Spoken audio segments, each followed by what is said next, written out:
రోజు రోజుకి గోల్డ్ రేట్లు పెరుగుతున్నాయి. తాకట్లో ఉన్న బంగారానికి వడ్డీలు పెరుగుతున్నాయని టెన్షన్ పడుతున్నారా? కొమ్మూరి గోల్డ్ వచ్చాక ఆ టెన్షనే పోయింది. కొమ్మూరి గోల్డ్. నమస్తే, నేను మీ Teja. CJP cockroach Janata party. So social media ద్వారా పుట్టిన ఈ పార్టీ ఎంత సంచలనం రేకెత్తించిందో మీ అందరికీ బాగా తెలుసు, యావత్ భారతదేశంలోనే. ఇప్పుడు తాజాగా జంతర్ మంతర్ వేదికగా ఎవరైతే ఎడ్యుకేషనల్ మినిస్టర్ ధర్మేంద్ర ఉన్నారో ఆయన రాజీనామా చేయాలి, ఎందుకంటే నీట్ పేపర్ లీక్ కావచ్చు, సిబిఎస్ఈ కావచ్చు, ఈ ఇష్యూస్ పైన ఆయన రాజీనామా చేయాలంటూ కూడా వాళ్ళు రీసెంట్గా జంతర్ మంతర్ దగ్గర నిరసన వ్యక్తం చేసే ప్రయత్నం చేశారు. సో అభిజిత్ ఎవరైతే ఉన్నారో ఈ పార్టీకి సంబంధించిన వ్యవస్థాపకుడు, ఆయన అమెరికా నుంచి ఇండియాకైతే రావడం అయితే జరిగింది. ముఖ్యంగా దీని గురించి, ఈ జంతర్ మంతర్ దగ్గర నిరసన వ్యక్తం చేసే దాని గురించి. సో దీని ప్రభావం ఇంకా ముందు ముందు ఎలా ఉండబోతుంది అనే దాని గురించి మనం క్లియర్గా కొన్ని విషయాలు తెలుసుకునే ప్రయత్నం చేద్దాం. మనతో పాటు డిస్కస్ చేయడానికి సీనియర్ జర్నలిస్ట్ భరద్వాజ్ గారు ఉన్నారు, ఆయనతో మాట్లాడు. నమస్తే సార్. నమస్తే.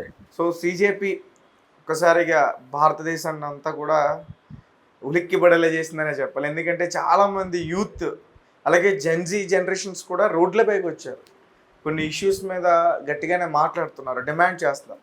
అండ్ మరికొంతమంది ఏం చెప్తున్నారంటే బంగ్లాదేశ్, నేపాల్ ఈ రెండు దేశాలు ఎలా అయితే జెన్జీ వల్ల ప్రభుత్వాలు కూలిపోయాయో ఇక్కడ కూడా అలాగే జరిగే ఛాన్స్ ఉంది, వీళ్ళని కనుక ఈజీగా తీసుకుంటే అంటూ కూడా చెప్తా ఉన్నారు సార్. సో క్లియర్గా చెప్పండి. అంటే వాళ్ళు ఈ జనరేషన్ యూత్ని, నిరుద్యోగుల్ని తమ కంట్రోల్లో తీసుకోవడం కోసం ఈరోజు ధర్మేంద్రని టార్గెట్ చేస్తూ ఈ కార్యక్రమం తీసుకున్నారు. అంటే ఈ మధ్యకాలంలో నీట్తో మొదలుపెట్టి దాదాపు అనేక పోటీ పరీక్షల్లో అంటే ప్రశ్నపత్రాలు లీక్ అయినాయి. లీక్ అవడంతో పాటు చాలా సందర్భాల్లో పరీక్షా ఫలితాలు ప్రకటించి మళ్ళీ వాటిని డిజోన్ చేసుకుని మళ్ళీ రివాల్యుయేట్ చేస్తున్నాము అని చెప్పినటువంటి పరిస్థితులు కూడా నడిచాయి. ఈ నడిచిన క్రమంలో చాలామంది విద్యార్థులు ఆత్మహత్యలు చేసుకోవడం కూడా నడిచింది. దీనికి ఎవరు బాధ్యులు ఈ ప్రాణాలకి అనేది ఎవరు పట్టించుకోవడం లేదు. మేము తప్పు చేసాం, సారీ, ఈ తప్పు సవరించుకోవడానికి ఏదో ప్రయత్నం చేస్తున్నాం, మళ్ళీ పరీక్షలు పెడుతున్నాం, ఇలాంటివి ఏవో చెప్తున్నారు. కానీ మీరు ఈ క్రైసిస్లో చనిపోయిన వాళ్ళ గురించి ఎప్పుడైనా ప్రభుత్వం మాట్లాడిందా? మాట్లాడలేదు. కాబట్టి దీనికి జవాబుదారీ ఎవరో ఒకరు తీసుకోవాలి కదా. మీరేం చేశారు? మీ విద్యాశాఖలో తప్పు జరిగింది అనుకున్నప్పుడు ఇద్దరిని తీసేశారు, ఇద్దరు అధికారులు. వాళ్ళు వెళ్ళి వ్యవసాయ శాఖలో చేరి ఉద్యోగం చేసుకుంటున్నారు హ్యాపీగానే. వాళ్ళకేమో శిక్షలు వేయలా, వాళ్ళు ఈ డిపార్ట్మెంట్ నుంచి ఇంకో డిపార్ట్మెంట్కి మారారు అంతే. అది చేసేసి మొత్తం క్లియర్ చేసాం, మేము శిక్షలు వేసేసాం అన్నట్టుగా మాట్లాడేది ధర్మేంద్ర గారు.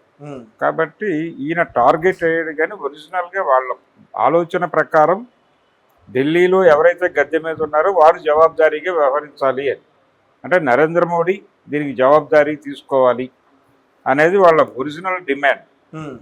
అయితే మోడీ గారు దీన్ని స్వీకరిస్తాడా లేదా అనేది వేరే కూడా, వీళ్ళ ఉద్దేశం అయితే అది. అందుకని వీళ్ళ టార్గెట్ నరేంద్ర మోడీ అనేది స్పష్టం. అయితే దీన్ని బీజేపీయే ప్లాంట్ చేసింది అనే ఒక అభిప్రాయం కూడా బయట సర్క్యులేషన్లో ఉంది. ఎందుకంటే ఈ కాక్రోచ్ అనే పేరుతో వీళ్ళందరినీ ఒక చోటకి చేర్చి నిరుద్యోగ యువతని, ఈ ఫ్రస్ట్రేటెడ్ యూత్ మొత్తాన్ని ఓ చోటకు తీసుకొచ్చి ఈ పాకెట్లోకి తోసేసి మూత పెట్టేస్తే వాళ్ళు అక్కడ పడుంటారు అనే ఉద్దేశంతో ఇది వాళ్ళే ప్లాంట్ చేశారు. గతంలో అన్నా హజారే కూడా అలాగే ప్లాంట్ చేశారు. ఆయన ప్రపంచం అంతా అవినీతి, భారతదేశంలో ఇంకా రెట్టింపు అవినీతి, ఇవన్నీ మాట్లాడి ఫైనల్గా ఆయన అసలు ప్లాంట్ చేసిందే బీజేపీ అనే అభిప్రాయం చాలా మందిలో ఉంది ఇప్పటికీ. అలాంటి ప్లాంటింగ్ ప్రోగ్రామే ఇప్పుడు జరుగుతున్నటువంటి కాక్రోచ్ మూమెంట్ కూడా అనే అభిప్రాయం చాలా బలంగా 5-6 ఏరియాల నుంచి వినిపించింది. అయితే ప్రజెంట్ లెఫ్ట్ పార్టీలు దీని వైపు చూడలేదు, కొంత ఇబ్బంది పడుతున్నారు. వాళ్ళు ఎలా ట్రావెల్ అవ్వాలి అనే దానికి సంబంధించి వాళ్ళు ఓపెన్గా ఎక్కడికి డిస్కషన్కి వెళ్ళట్లేదు. ఈ రెండు గందరగోళాలు ఉన్నాయి. ఈ రెండు గందరగోళాలు ఉన్నప్పటికీ వాళ్ళు ఏదో ఇప్పుడు మొన్నటిదాకా ఆన్లైన్లో ఉన్నారు, ఇప్పుడు ఆఫ్లైన్లోకి వచ్చారు. ఈ ఆఫ్లైన్లోకి వచ్చిన తర్వాత వాళ్ళు తీసుకున్న మొదటి కార్యక్రమం నిజానికి ఇంట్రెస్టింగ్ కార్యక్రమం అంటే కోర్ గ్రూప్ని హ్యాండిల్ చేసుకుంటారు. ఇప్పుడు కోర్ గ్రూప్ అంటే ఈ దేశపు యువత, ఈ దేశపు యువత మీద వాళ్ళు ప్రభావం వేశారు. ఈరోజు అయిపోయింది కాబట్టి ఇది కొనసాగుతుంది. ఇది కొంత బీజేపీని ఇబ్బంది పెట్టే అంశమే. ఇదే సమయంలో బీజేపీ వాళ్ళు చూస్తున్నారు, కాంగ్రెస్ పార్టీ కూడా దీన్ని వినియోగించుకునే ప్రయత్నం చేయలేకపోతుంది.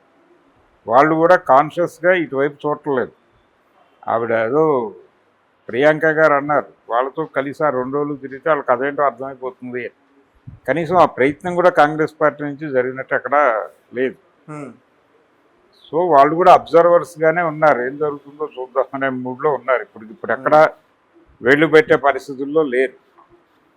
కనుక ఈ అభిజిత్ అనేటువంటి వ్యక్తి జంతర్ మంతర్ కార్యక్రమము, అది కార్యక్రమంగా అయితే అతను అనుకున్న పద్ధతిలో సక్సెస్ అయ్యాడు. కానీ దాని రేంజ్ పెంచడానికి చేసిన కార్యక్రమాలు అంత ప్రాపర్గా వర్కౌట్ అవ్వలేదు. ఆ తర్వాత ఇప్పటి యుద్ధం మనం చూస్తూనే ఉన్నాం. అంటే ఇప్పుడు ఆయన ఏం చెప్తున్నాడు, విద్యాశాఖ, ప్రధానమంత్రి ఇవన్నీ మాట్లాడేశారు. దేశము, అవినీతి. ఇప్పుడు ఆ రోజుల్లో వాళ్ళు మాట్లాడింది ఇదే కంటెంట్. ఇతనికి ఆమ్ ఆద్మీ పార్టీతో కనెక్షన్స్ ఉన్నాయి. అవును, మనీష్ సిసోడియాతో ఇతను దిగిన ఫోటోలు వైరల్ అవుతున్నాయి బయట. సో ఆ లింకుల్లో నుంచి ఎవడో ప్లాంట్ చేశాడని అనుకుంటున్నారు. కానీ నా ఉద్దేశం ఏంటంటే ప్లాంటెడే కావచ్చు, కానీ వాళ్ళు మాట్లాడుతున్న కంటెంట్లో జెన్యూన్ విషయాలు ఉన్నాయి, నిజాలు ఉన్నాయి. కాబట్టి ప్రతి ఒక్కరూ స్పందించాలి. యాంటీ ఎన్డీఏ స్టాండ్తో ఉన్న ప్రతి ఒక్కరూ అభిజిత్ వెనకాల నిలబడాలి.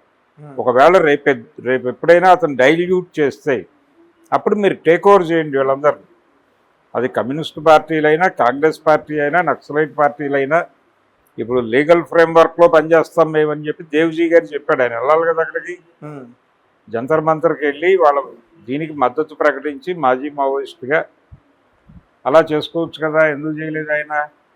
మిగిలిన కమ్యూనిస్ట్ పార్టీలు ఎందుకు మూవ్ ఆన్ అవ్వలేదు? కాంగ్రెస్ పార్టీ ఎందుకు దూరంగా ఉంది?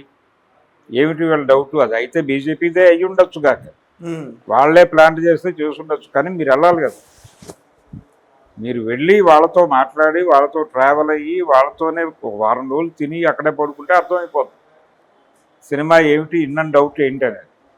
ఆ తర్వాత డెసిషన్లు తీసుకోండి. అలా కాకుండా ముందస్తు నిర్ణయాలు తీసుకుని చాలామంది దీన్ని అవాయిడ్ చేసే ప్రయత్నం చేస్తున్నారు. అది ఇబ్బంది. త్వరలో తెలుగు రాష్ట్రాల్లో కూడా ఒక బొద్దింకల సమావేశం జరపడం కోసం సన్నాహాలు జరుగుతున్నాయని విన్నాను నేను. మరి అది ఎలా జరుగుతుందో చూడాలి. తెలుగు రాష్ట్రాలు ఐదర్ విజయవాడ ఆర్ హైదరాబాద్, అక్కడ అలాంటి కార్యక్రమం ఒకటి చెయ్యాలి అనేటువంటి ఒక లోకల్ ఇష్యూని పట్టుకుని చేయాలని అనుకుంటున్నారు. అది ఎలా వర్కౌట్ అవుతుంది అనేది చూడాలి. Okay sir, thank you so much. Thank you.